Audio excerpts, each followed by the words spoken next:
New cards! Revealed! Well, my voice is already going.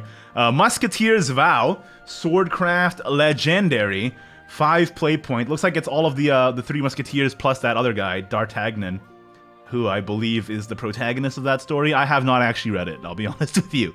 But I know it's very popular in Japanese media for some reason. Summon 2 of the following: Aramis, Porthos, Athos, or D'Artagnan. Enhance 8, summon all 4 instead. If you have at least 2 evolution points, evolve them. Okay, so maybe for Evo's sword, like a big late game bomb. I guess we'll have to find out what they do. You know, this kind of reminds me of, what's it called? Dragon Knights. Remember Dragon Knights? Back in Brigade days? Aramis, Legendary Officer. Rush, during your turn, whenever another allied follower comes into play, give it +1/+1 and gain +1/+1. So I assume because Aramis is listed first here, Aramis will always be summoned first, so whatever gets summoned next will always get the thing, and then also buff itself. That's actually pretty good. Let's see what the other ones are first, before we make a judgment. Athos, 3/2/3, Ward. End of your turn, fully restore this follower's defense, and restore X defense to your leader. X equals the defense restored to this follower. Okay, so similar to Reinhardt, but less good, actually. But, you know, it comes out alongside another guy, which is the huge value here for Athos.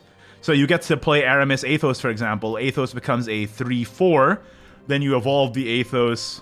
It becomes a 5/6. You run it into something, heal a bunch, and you have this rush guy as well. Not bad. Porthos. Bane. At the end of your turn, deal X damage to a random enemy follower. X equals his follower's attack. Actually pretty okay. Again, you can do Aramis, Porthos, run something in. Or Athos, Porthos, evolve Athos.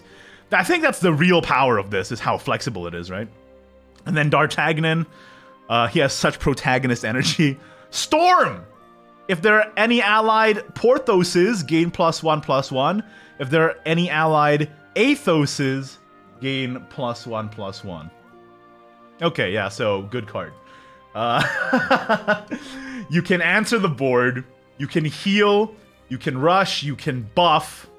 The only one it doesn't proc off of is Aramis, I guess, so you can't Aramis D'Artagnan. Because Aramis would already buff D'Artagnan, so you don't get a double buff off of that, I guess is what they're going for.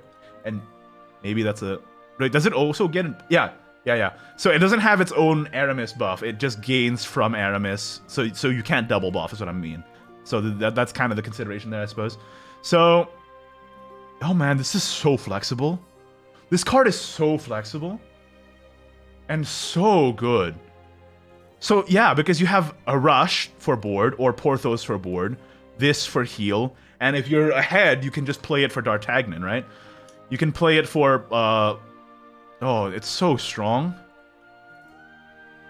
It's so strong. And again, it's so good, and the power really comes from the fact that it's so flexible. And also, because Sword has so many free evos, like the 4 play point Dual Blade Knight, I think that's her name, you can pretty viably maybe save evolution points till turn 8. And even if you don't, summoning all 4 is still pretty good. I don't know, I think this is very, very strong. Especially if you save 2 evolution points, you evolve all 4 at that point. That's quite good. And then, yeah, so then you probably play like Seophon, right? As well. Or, you know, Jupiter, Grimnir, that kind of package. This is a very strong card. Very strong. I love it. That's very exciting to me. That's the card I'm most excited for right now. Ginsetsu seems like just straight up good. Phylene is like a staple kind of card, but this card gets me excited. Alright. Inauspicious Puppeteer. 2/1/1 gold for Puppet Portal. Fanfare, put Puppet into your hand. Sorry. I just ate. Whenever another allied follower is destroyed, give -1/-1 to a random enemy follower. Oh, that's really good. Evolve, summon, and enhance Puppet? Well, so String Master is rotating out, right? So this is not bad.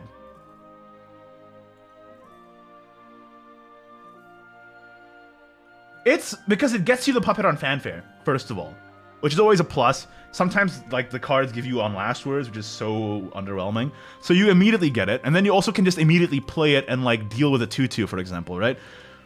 So, like, going second, they play 2/2, you play this, you run in, you're left with a 1/1 on board. plus if you generate puppets with like what's the zero cost thing? The zero cost one that creates a enhanced puppet. That one too is good with this. This is just pretty solid. Revised experiment, yeah. This one is just pretty solid. Also on Evo, it gets you some value, more bodies as well for unnamed and other cards that care about followers destroyed. Very good, solid mid-game control tool now that String Master is rotating out. Not bad. I think this is a pretty worthy replacement. Maybe it's not a one-to-one, but I think it's quite strong. Cool. Yeah, and it also just summons the puppet on Evolve too, yeah, which is nice. Alright, very cool. Okay, I've heard that Kage just got dropped. What? Okay, give me a sec. Going to the BRB screen as I pull this up. I don't want to accidentally show you my Discord logs. Let me go ahead and find it. I usually don't like looking at the cards ahead of time because of the translations. Like, I end up learning the fake name, and then as a caster, that's bad, obviously. It was a debate? Oh, chat. You got me all excited for nothing. Well, either way, even if Kage didn't drop, we at least got Musketeer's Vow, which is incredible. Like, I'm super excited for this. Like, the first two cards I wasn't that excited for. I was more excited for the character than the card, if you know what I mean. Does that make sense? I was like, oh, Ginsetsu's back, that's super cool. Phylline is back, that's super cool. But then I saw this, and I'm like, oh, I'm ready. I'm so ready. Mid-range sword. Let's go, buddy boys.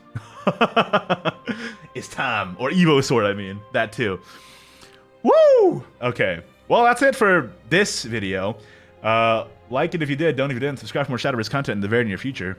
I would rather not do the card reviews super incrementally, but the way they're doing it nowadays, where they do a huge dump at the end of like all the commons, I think this is like the only way I can keep up and have a card review at all. So yeah, looks like we're going for super frequent, small card review drops is what we're going for. But yeah, Omen of Storms, exciting theme, exciting cards so far.